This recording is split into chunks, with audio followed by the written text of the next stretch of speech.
dans les gueules, ouais, non, désolé. On attend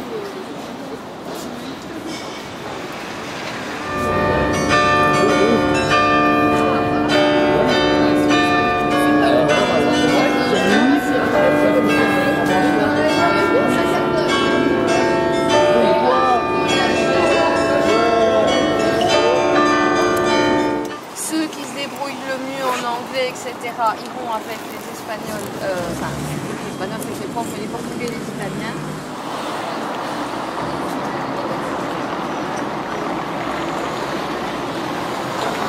Les beffrois apparaissent quand les autorités civiles, vers le XIIe et le XIIIe siècle, veulent s'affirmer et affirmer leur autorité par rapport en fait à l'Église catholique. Alors on a une cathédrale, on va aller la visiter tout à l'heure. Donc voilà, juste 2-3 questions. Alors tout d'abord, votre arrivée en Belgique, comment ça s'est passé Super bien, on était super bien accueillis. Ouais, très bien, les familles d'accueil super sympas. Très On sympa. regrette pas d'être parti, ouais. Ok, d'accord. Donc vous êtes là pour une semaine? Ouais, on est là pour une semaine, on est arrivé lundi, on repart samedi, un peu trop tôt quoi, c'est trop court. Trop court? Voilà. Vraiment trop court? On fait un petit appel à notre ministre, là, s'il pouvait nous lancer des subventions en plus. C'est peut-être possible, c'est possible. Sinon, vous avez déjà visité quoi depuis votre arrivée? Hier, non, mardi on était à Bruxelles. On a vu le parlementarium, et puis American Peace. American Peace. C'est surtout baladé dans la ville quoi. 2-3 symboles belges. Donc alors on a eu le point de vue des Français sur l'accueil en Belgique. Maintenant inversement, est-ce que les Français sont conviviales? T'en accueilles un chez toi, son prénom François. François. Moi j'accueille François, il est bien sympathique. Il est juste derrière toi en plus. D'accord, François, oui. François et J'en ai parlé avec tout à l'heure. Donc voilà, 2-3 questions. Ont-ils des habitudes, des petites manies de français spéciales? Ben, il savait pas ce que c'était qu'un essuie, donc il a fallu lui expliquer qu'un essuie c'était l'équivalent d'une serviette. Voilà, d'autres trucs. Mais à part ça, non, ça va. Est-ce que tu lui as fait goûter 2-3 spécialités belges? Les frites, Frites, ouais. les oiseaux sans tête. Les oiseaux? Sans tête. Les oiseaux sans tête. Ensuite, rien de... Les tartines qui mangent avec tête. Des tartines. Des tartines? non, mais on connaissait les tartines, faut pas charrier, mais non, c'est juste que d'habitude on fait le midi et le soir on fait des repas complets quoi. On fait pas un repas tartine. Je vous propose à chaque fois 3-4 OVH avec 7-8 Comenius. Et vous entrez à tour de rôle dans la cathédrale, vous allez montrer certaines parties, mais pas tout en une fois. D'accord? Allora, il gruppo degli italiani che poi ci sono Allora, gli italiani che ci guidano. Les Français, vous voulez Tutti venir insieme, il gruppo degli italiani. ici?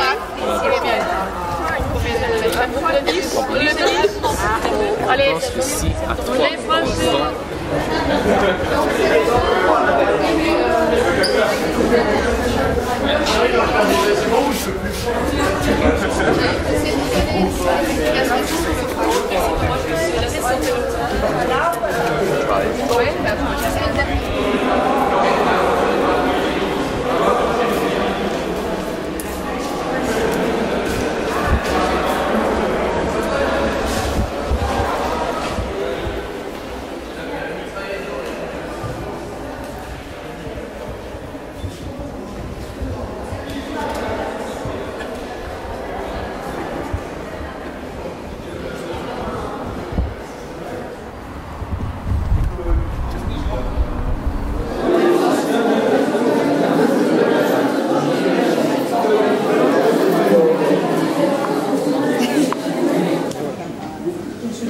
Si l'ennemi n'a pas d'argent pour ses cloches, qu'est-ce qu'il va faire?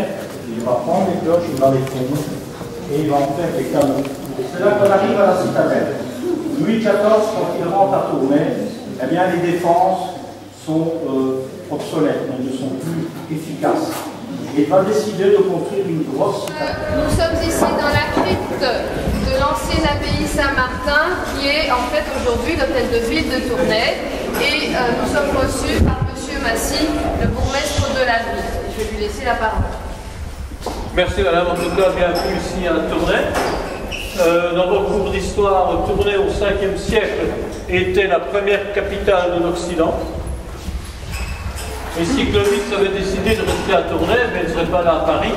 Et Tournai aujourd'hui aurait été la capitale de la France, mais bon, ça c'est le cours de l'histoire. Tournai a la chance d'avoir sur son territoire 2 monuments classés au patrimoine mondial par l'UNESCO, à savoir le Beffroi.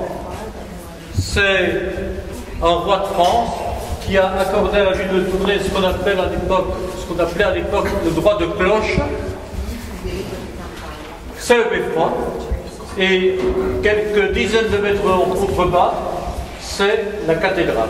Donc mon père revenait de Montpellier, il a fait du d'énologie là-bas, parce qu'en fait on est dans un négoce de vin depuis 3 générations. Derrière vous avez ce que j'ai expliqué, donc les gyropalettes. Donc vous voyez là on vient justement de les remplir, les bouteilles sont mises de manière horizontale, tout le dépôt est sur le fond de la bouteille. Et toutes les 6 heures, ça va faire un quart de tour et ça va se redresser progressivement.